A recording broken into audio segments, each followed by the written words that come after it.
Let's wrap up on Richard too. I know maybe you want to talk a little bit about this around last week or so. We've had quite a bit of tweets. We've had some.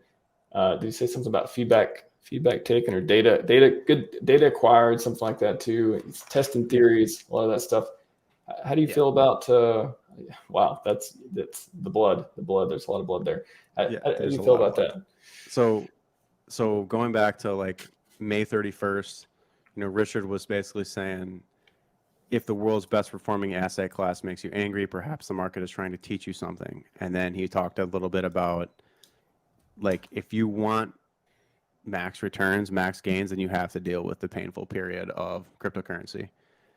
He's just trying to remind people so that they don't wreck themselves or miss out on the opportunity of a lifetime. Keep in mind, there's a very good chance within the next few weeks that we're going to see some sort of development from another layer of this game that's going to be a pumpamental. I can't say what, but there's a rumor floating around that there's a big announcement coming. All right. And so, okay, that's outside of Richard Hart's control, but it's going to be something good for the ecosystem. Okay, so there's that. Now, in regards to what he's done with all these other dinosaur coins on PulseChain, he's shown that what that equated to was extraction of value out of the economy. So like Dipcatcher made a post today that showed, well, so if you just want a quick recap for them, what he did in terms of, like, he basically was pumping interest from the Pepe community, the Link community, the name it, old coins on old Aave, and all the others, right? You want to just talk a little bit about that so people know the context? Yeah, I mean, so Richard has been a lot of new farms have came up from the WBTC to Pepe to what's a Unifarm and stuff came up. And then he's made a few tweets. I think he's wound that down. Sounds like he tweeted about, "Hey, I'm going to talk less about it to focus more on my coins." But he's really been trying to engage with other communities. Maybe he's doing it more through DMs or otherwise now. But a lot of the community, a lot of the our ecosystem community, a lot of people didn't like it. Some people got it, some people didn't. But he's a lot of that outbound, that focused marketing, trying to bring other communities in, trying to incentivize them to come over to PulseChain has happened. And then on Dipcatcher's research was just more around like the AMM bot and the SAC addresses, the different kind of war chests, the different moves that have been going on when PulseChain launched and otherwise to set up the ecosystem. Did a lot of stuff around WPTC getting, I think, harvested and different numbers around that. So, so it's kind of trying to figure out like what is internally, publicly on the blockchain, what has been going on to try to gain some insight about like what may be coming next. I felt like that was a kind of rabbit hole going down. Yeah, so sweet, and that's a great recap. And so then what happened was, like, I'm on the link chart right now on the PRC-20 link. So like, here's an example of an old coin that ended up doing a 400% run. And so what was happening was Richard was tweeting about a new farm going live, the Pepe farm, the Link farm, the whatever farm, the Rat BTC farm. And so these coins were one by one just having huge injections of liquidity, users coming across the bridge to take their free money and bring awareness to PulseChain and what it does.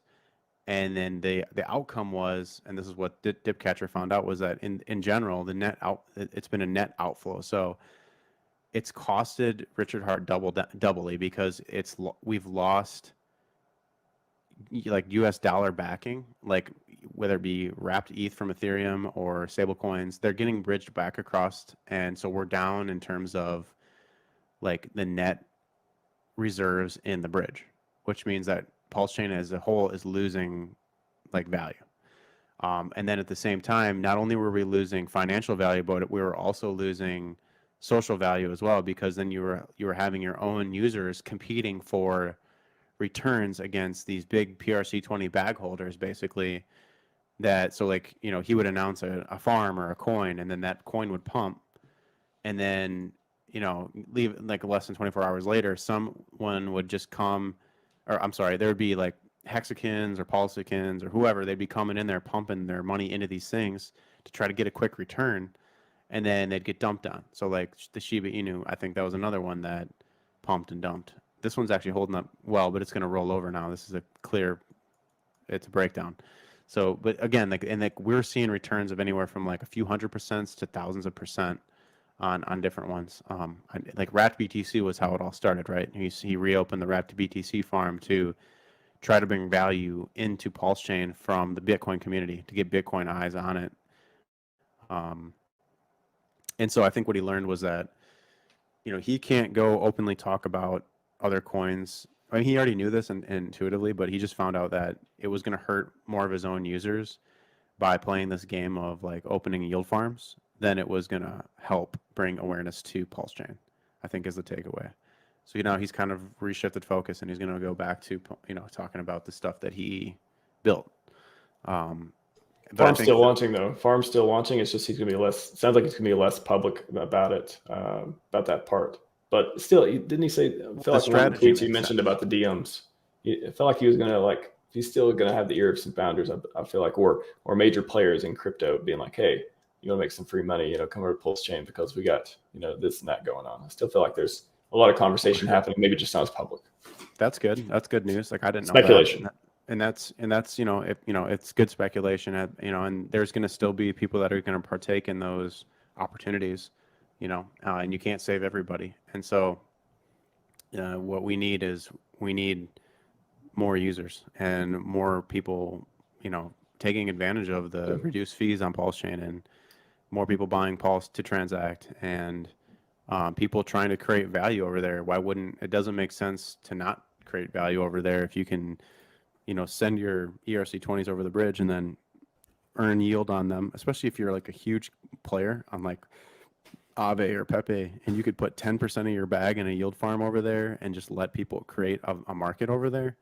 The upside is a lot better. And so I think there's a lot of distrust around other layer ones outside of Ethereum. I know if I get paid in like BUSD or some stable coin on Binance, like I'm not excited to have to go figure out a way to bridge a stable coin from Binance back over to Ethereum, or so I could see how from the outside looking in how PulseChain is a inconvenience for a lot of people, but he's trying to bridge the gap and make people realize that for your inconvenience you will be paid, right? And then once you do it a couple times, you might get addicted to the returns, or the cheap gas fees, or the higher throughput, or whatever it's going to be.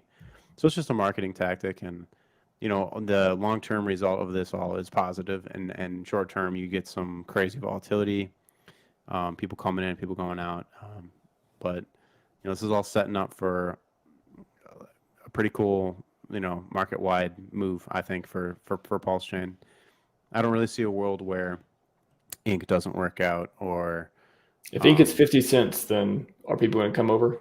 Like I feel like that's going to be not as incentivizing. I think somebody will buy it all, and then the incentive will be, it'll be back to $5. Like that's not a reality to me.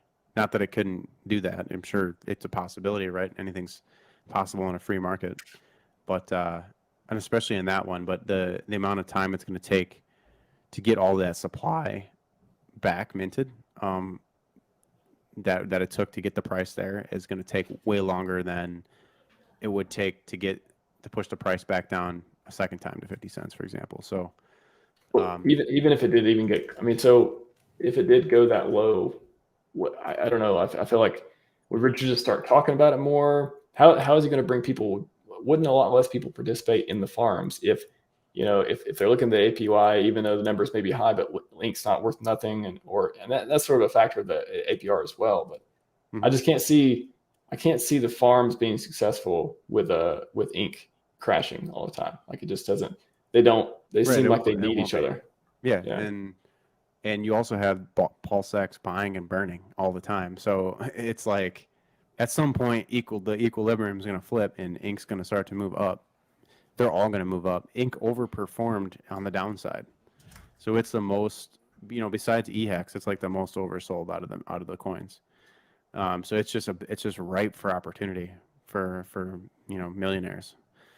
So yeah, we'll see how it plays out. Like I'm content. I like where everything's at right now. I think we're basing out. I think that this chart shows that PulseChain as an ecosystem is starting to base out, and that things are starting to look good for upside. I hope that made sense.